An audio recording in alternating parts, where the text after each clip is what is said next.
নমস্কার, আমি সঞ্জীব। আর একটা ছোট্ট ভিডিওর মধ্য দিয়েই একটা গুরুত্বপূর্ণ একটা গাছের পরিচর্যা সম্পর্কে বলি। বেদানা গাছ বা ডালিম গাছ, বেদানা গাছ যেটা সুপার ভাগুয়া আমার বাগানে আছে। তো এই অনেকের বাগানেও কিন্তু এই বেদানা গাছ রয়েছে, কিন্তু অন্তরের বেদনা কিন্তু রয়ে গেছে। বেদনা গাছ আছে ঠিকই, কিন্তু অন্তরের বেদনাও কিন্তু রয়ে গেছে। যে বেদনা হচ্ছে, আপনার ব্যথা হচ্ছে যে গাছে পর্যাপ্ত ফুল আসছে না, এলেও সব ঝরে যাচ্ছে, ফল দাঁড়াচ্ছে না। তাহলে কী করবো, এর প্রতিকার কী? জাস্ট এই বিষয়টাই নিয়েই আপনাদের কাছে আজকের কথা বলবো। দেখুন, আমার গাছের আমি যেভাবে পরিচর্যা করি সবসময় আপনাদের কাছে কিন্তু সেই বিষয়টা কিন্তু তুলে ধরার চেষ্টা করি। দেখুন, আমার এই যে সুপার ভাগোয়া এই বেদানা কিন্তু ফল কিন্তু ধরেছে, এটা কিন্তু বলার অপেক্ষা রাখে না, আপনারা দেখতে পাচ্ছেন।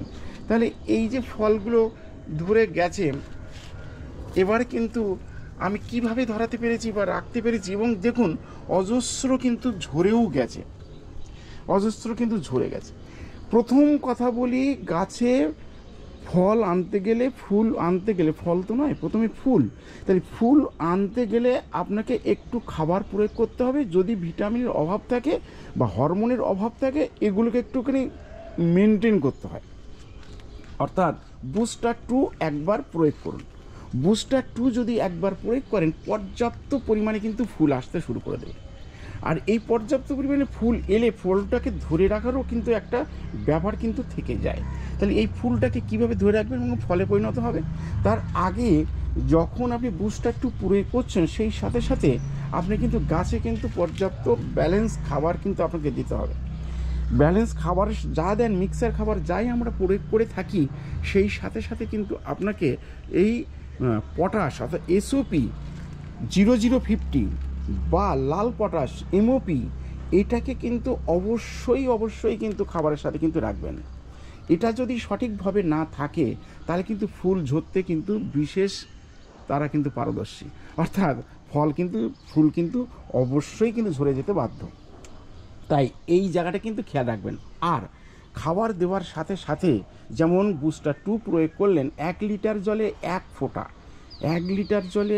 ফোঁটা বুস্টার প্রয়োগ করে দিন একবার, তাতেই দেখবেন কাজ হয়ে গেছে আমরা। আর গাছের গোড়ায় জলটাকে কিন্তু ঠিকমতো, বারবার বলি, গাছের গোড়ায় জলটাকে কিন্তু ঠিকমতো রাখবেন। একেবারে বেশি নয়, একেবারে কম নয়, একটা ময়েশ্চার যেন সবসময়ের জন্য গাছের মধ্যে থাকে। তাহলে এই ময়েশ্চারটা যখনই থাকবে, তখনই কিন্তু গাছ আপনাকে কিন্তু দেখতে হবে না যে খাবারটাকে দিয়েছেন, সেই খাবারটা সে কিন্তু গ্রহণ করছে এবং সময় মতো কিন্তু ফুল আনতে কিন্তু বাধ্য করছে। এবং সেই সাথে সাথে এই ফুলটাকে ধরে রাখতে হবে। এই ফুলটাকে ধরে রাখার জন্যে, বিশেষ করে বেদানা গাছের ক্ষেত্রে যে ঘটনাটা ঘটে, আমি যেটা লক্ষ্য করেছি একের পর এক, সেটা হচ্ছে ফুল যখন ফোটে তার আগে ফাঙ্গিসাইড, পেস্টিসাইড দুটোই স্প্রে করতে হবে। তা না হলে ফুল ফুটলো সুন্দরভাবে, গাছ একদম এরকম লাল হয়ে গেল, কিন্তু আপনার আস্তে আস্তে কিন্তু ঝরতে শুরু করে দিল, পটপট করে কিন্তু বড় হয়ে যাচ্ছে, সেগুলো কিন্তু ঝরে কিন্তু পড়ে যাচ্ছে। হ্যাঁ, ওরা কিন্তু গাছ কিন্তু এমন একটা জিনিস, ওর যেটুকু রাখার সেটুকু রেখে কিন্তু ঝরিয়ে দেবে, বাদবাকি কিন্তু গাছে কিন্তু তারা রেখে দেবে। কিন্তু তার মধ্যেও কিন্তু আমরা বেশি পরিমাণে রাখতে পারি, আমাদের যদি পরিচর্যা কিন্তু সঠিক থাকে, খাবার যদি সঠিক থাকে, ব্যালেন্স খাবার যদি সঠিক রাখতে পারি, তাহলে কিন্তু গাছেও কিন্তু পর্যাপ্ত ফল কিন্তু আমরা ধরিয়ে রাখতে পারি। তাই গাছে কিন্তু আমি যেটা ব্যবহার করি, কাকা করি, অল্টারনেট সুপার সোনাটা করি, কাটাপ্পা করি, এইগুলোই কিন্তু আমি অল্টারনেট ঘুরিয়ে ফিরিয়ে আমি ব্যবহার করে থাকি। 1 লিটার জলে 1 ml থেকে 1.5 ml কাকা বা সুপার সোনাটা বা কাটাপ্পা 2 ml, এইটাকে দিয়ে কিন্তু আমি গাছে, যে কোনো গাছে, আমার বাড়ির গাছে কিন্তু আমি ব্যবহার করে থাকি, এবং তার ফল কিন্তু আমি পাই, সেটা আপনাদের সামনে তুলে ধরি।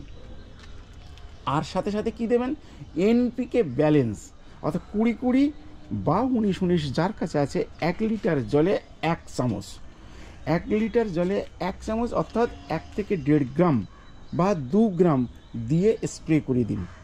দেখবেন গাছের যে ফুলগুলো এসছে, ফলগুলো কিন্তু অন্তত আপনার বেশ কিছু ফল কিন্তু দাঁড়িয়ে যাবে, যে ফলগুলো আপনার আগে মোটেও স্প্রে করছিল না, গাছে একটাও থাকছিল না, এবার থেকে কিন্তু ফল কিন্তু আপনার থাকতে শুরু করে দেবে।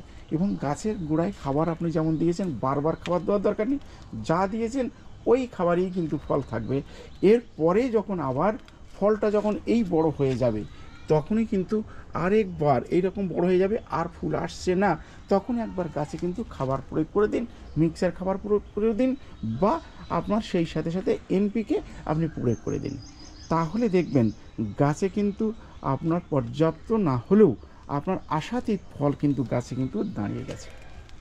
ফলের মাত্রা কিন্তু ঝরাটা কিন্তু কমে গেছে, ফুলের ঝরাটা কিন্তু কমে গেছে, সেই দিকে খেয়াল রাখবেন। এবং স্ত্রী ফুল এর কম আসে, পুরুষ ফুলটা কিন্তু বেশি আসে, সেই দিকে খেয়াল রেখে আপনারা কিন্তু যদি বুস্টার 2 যদি প্রয়োগ করতে পারেন, তাহলে কিন্তু আপনার স্ত্রী ফুলের সংখ্যাটা কিন্তু মাত্রায় বেশি কিন্তু আসতে বাধ্য হবে। যাই হোক, এইভাবে ট্রিটমেন্ট করুন। আর পোকা বা রোগবালাই এইভাবে যদি করতে থাকেন, কাকা বা সুপারসোনাটা বা ফাঙ্গিসাইড এগুলো যদি স্প্রে করেন, অটোমেটিক্যালি আপনার রোগ পোকাই থাকলো না। দেখুন গাছ একদম ফ্রেশ, আপনি একটা পাতায় কোথাও কিন্তু কোনো পোকা দেখতে পাবেন না, কোথাও কোনো কিন্তু দাগ নেই, সব কিন্তু একদম পরিষ্কার পরিচ্ছন্নভাবে কিন্তু গাছ কিন্তু আমার তৈরি হয়ে রয়েছে। এইভাবে খুব সিম্পল, খুব সাধারণভাবে গাছ পরিচর্যা শেষ করছি। লাইক, শেয়ার, কমেন্ট করতে ভুলবেন না। ভালো লাগে আপনারা কমেন্ট করলেন, যাই বলুন না কেন, ভালো মন্দ যেটাই হলো, যেটাই আপনার মনের ইচ্ছা, সেটাই একবার কমেন্টস করুন না। ফল ঝরবে না, পড়বে না যদি সময় মতো ট্রিটমেন্ট করতে পারেন। যাই হোক, আর বিশেষ কিচ্ছু বলছি না। ভালো থাকুন, সুস্থ থাকুন। আর এখনও পর্যন্ত আমার চ্যানেলে যারা সাবস্ক্রাইব করেননি, ভিডিও দেখছেন, আশা করব বন্ধুদের কাছে পাশে থাকুন, সাবস্ক্রাইব করুন, লাইক করুন, শেয়ার করুন। ভালো লাগবে আমার কাজ করতে, আরও উৎসাহিত হব আপনাদের দ্বারাই। ভালো থাকুন, নমস্কার।